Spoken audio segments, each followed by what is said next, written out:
ನಮಸ್ಕಾರ, ನೀವು ನೋಡ್ತಾ ಇದ್ದೀರಾ ಶ್ರೀ ಮಾರಿಕಾಂಬಾ ಡಿಜಿಟಲ್ ಟಿವಿ. ನಾನು ಸೃಷ್ಟಿ ನಾಯಕ್. ಶಿರಸಿ ತಾಲೂಕಿನ ಪ್ರಸಿದ್ಧ ಪ್ರವಾಸಿ ತಾಣವಾದ ಸಹಸ್ರಲಿಂಗದಲ್ಲಿ ಭಾರತ್ ಏರ್ ಫೈಬರ್ ಜಿಎನ್ಎ ಹಾಗೂ ಬಿಎಸ್ಎನ್ಎಲ್ ವತಿಯಿಂದ ಸಾರ್ವಜನಿಕ ವೈಫೈ ಸೇವೆಗೆ ಸೋಮವಾರ ಚಾಲನೆ ಸಿಕ್ಕಿದೆ. ಜಿಲ್ಲೆಯ ಪ್ರಮುಖ ಪ್ರವಾಸಿ ತಾಣಗಳು ಅರಣ್ಯ ಪ್ರದೇಶದಲ್ಲಿದ್ದು ನೆಟ್ವರ್ಕ್ ಸಮಸ್ಯೆ ಇದೆ. ಹೀಗಾಗಿ ಪ್ರವಾಸಿಗರಿಗೆ ಅನುಕೂಲ ಮಾಡಿಕೊಡುವ ದೃಷ್ಟಿಯಿಂದ ಟೂರಿಸಂ ಸ್ಥಳಗಳಲ್ಲಿ ವೈಫೈ ಸೇವೆ ನೀಡಲು ಕಂಪನಿ ಮುಂದಾಗಿದೆ. ಪ್ರವಾಸಿ ತಾಣಗಳಲ್ಲಿ ಪ್ರವಾಸಿಗರಿಗೆ ಅನುಕೂಲವಾಗುವ ದೃಷ್ಟಿಯಿಂದ ಸಾರ್ವಜನಿಕ ವೈಫೈಯನ್ನು ದೇಶದಲ್ಲಿ ಮೊದಲ ಬಾರಿಗೆ ಯಾಣದ ಭೈರವೇಶ್ವರ ದೇವಸ್ಥಾನದ ಬಳಿ ಅಳವಡಿಕೆ ಮಾಡಲಾಗಿತ್ತು.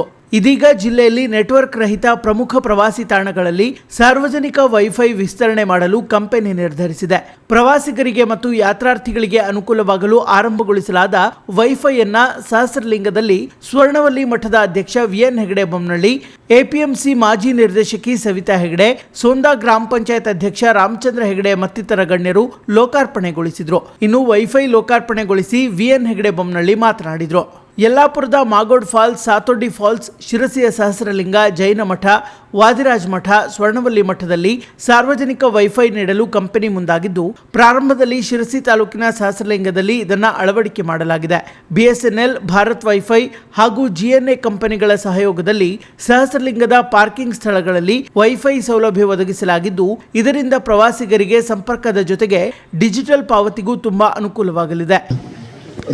ಬಹಳ ಸಂತೋಷ ತಂದಿದೆ. ಇವತ್ತಿನ ಪ್ರಪಂಚ ಅಂತಂದ್ರೆ ನೋಡ್ತಾ ಇರುವಂತ ಪ್ರಪಂಚ.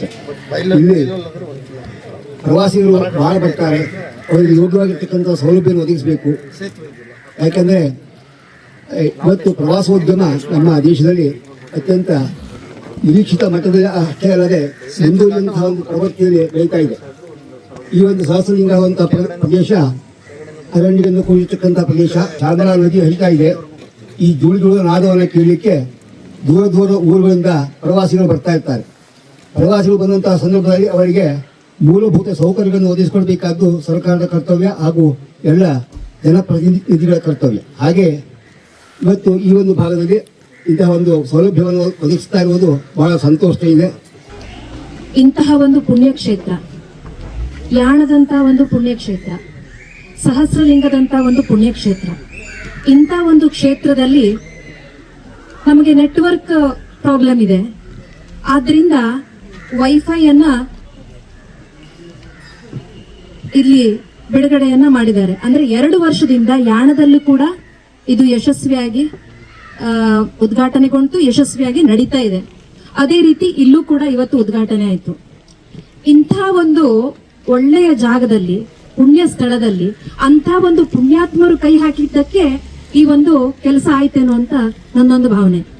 ಯಾಕಂದ್ರೆ ರಾಜಕಾರಣ ಇಲ್ಲದೇನೂ ಕೂಡ ಜನರ ಸೇವೆಯನ್ನ ಹೇಗೆ ಮಾಡಬಹುದು, ಪ್ರಕೃತಿಗೆ ಹೇಗೆ ನಮ್ಮಿಂದ ಏನಾದ್ರೂ ಹೆಲ್ಪ್ ಆಗುವಂತ ಕೆಲಸವನ್ನ ಮಾಡಬಹುದು, ಜನರಿಗೆ ಹೇಗೆ ಒಳ್ಳೇದಾಗುವಂತ ಕೆಲಸವನ್ನ ಮಾಡಬಹುದು, ಇಂತಹ ಯಾತ್ರಿಗಳಿಗೆ ಬರುವಂತ ಒಂದು ಯಾತ್ರೆಗಳಿಗೆ ಅನಾನುಕೂಲ ಆಗದೆ ಇರುವಂತ ದೃಷ್ಟಿಯಲ್ಲಿ ಇಂಥ ಒಂದು ವೈಫೈ ಸೇವೆಯನ್ನ ಒದಗಿಸಿಕೊಟ್ಟಿದ್ದಂತಹ ನಮ್ಮ ಶ್ರೀಯುತರಾದಂತಹ ನೆಚ್ಚಿನ ಮಾನ್ಯ ಕೇಂದ್ರ ಸಚಿವರಾದಂತಹ ಶ್ರೀಯುತ ಅನಂತಕುಮಾರ್ ಹೆಗಡೆಯವರ ಪಾತ್ರ ಇದರಲ್ಲಿ ದೊಡ್ಡದಾಗಿದೆ. ಸೊ ಅದಕ್ಕೋಸ್ಕರ ಅವರಿಗೆ ಮೊದಲನೇದಾಗಿ ನಾವು ಎಲ್ಲರೂ ಕೂಡ ಅಭಿನಂದನೆಯನ್ನ ಸಲ್ಲಿಸಲೇಬೇಕು. ಇನ್ನು ಕಾರ್ಯಕ್ರಮದಲ್ಲಿ ರೇಖಾ ಹೆಗಡೆ, ರವೀಂದ್ರ ಭಟ್, ಕದಂಬ ಸೌಹಾರ್ದ ಕೋಆಪರೇಟಿವ್ ಸೊಸೈಟಿಯ ಉಪಾಧ್ಯಕ್ಷ ಕೃಷ್ಣ ಎಸಳೆ, ಚಂದ್ರು ಎಸಳೆ, ರಮೇಶ್ ದುಭಾಷಿ ಮತ್ತಿತರರು ಉಪಸ್ಥಿತರಿದ್ದರು. ಆಮೇಲೆ ನಾವು ಆಗಲೇ ಯಾಣದಲ್ಲಿ ಆಲ್ರೆಡಿ ಒಂದು ಇನ್ಸ್ಟಾಲ್ ಮಾಡಿದ್ದೀವಿ. ಒಂದು ಸಕ್ಸಸ್ಫುಲ್ ಆಗಿ ರನ್ ಆಗ್ತಾ ಇದೆ. ಸೊ ಹಾಗಾಗಿ ಇದೇ ಥರ ಮಾಡಲ್ನ ಇನ್ನೊಂದು ಎಲ್ಲ ಕಡೆ ಎಲ್ಲಿ ನೆಟ್ವರ್ಕ್ ಇಲ್ಲ ಆ ನೆಟ್ವರ್ಕ್ ತೊಗೊಳೋಣ ಅಂತ ಪ್ಲಾನಲ್ಲಿ ಇದು ಸೆಕೆಂಡ್ ಇನ್ಸ್ಟಾಲೇಷನ್ ಮಾಡ್ತಾ ಇದ್ದೀವಿ. ಸೊ ಹೀಗಾಗಿ ಏನೋ ಎಲ್ಲೇ ಹೋದ್ರು ಏನೋ ಇದೆ, ನೆಟ್ವರ್ಕ್ ಇಲ್ಲ ಅಂದರೆ ಕಮ್ಯುನಿಕೇಷನ್ ಇಲ್ಲ ಅಂದರೆ ಏನೂ ಆಗೋದಿಲ್ಲ. ಪ್ಲಸ್ ಇವಾಗ ಡಿಜಿಟಲ್ ಇಂಡಿಯಾ ಅಂತ ಹೇಳ್ತೀವಿ. ಸೊ ಯಾರ್ಯಾರು ಕ್ಯಾಶ್ ಕ್ಯಾರಿ ಮಾಡೋದಿಲ್ಲ, ಎಲ್ಲ ಏನೋ UPI ಪೇಮೆಂಟ್, ಫೋನ್ಪೇ ಅಂತಾರೆ, ಗೂಗಲ್ ಪೇ ಅಂತಾರೆ, ಬಟ್ ವ್ಯವಸ್ಥೆ ಇರೋದಿಲ್ಲ. ಸೊ ನಮ್ಮ ಕಂಪ್ನಿ ಆಗಲಿ ಏನೋ ಇದು BSNL ಜೊತೆಲಿ ಟೈಅಪ್ ಮಾಡಿಕೊಂಡು ಅವ್ರ ಜೊತೆ ಎಲ್ಲರ ಸಹಕಾರದಿಂದ ಈ ಥರ ಒಂದು POSK ಹಾಕಿ ಎಲ್ಲ ವೈಫೈ ಫೆಸಿಲಿಟಿ ಯೂಸ್ ಆಗುತ್ತೆ ಅಂತ ಸ್ಟಾರ್ಟ್ ಮಾಡಿದ್ದೇವೆ. ಇದಕ್ಕೆಲ್ಲ ನಿಮ್ಮೆಲ್ಲ ಬಂದಿರಬೇಕು. ಧನ್ಯವಾದಗಳು.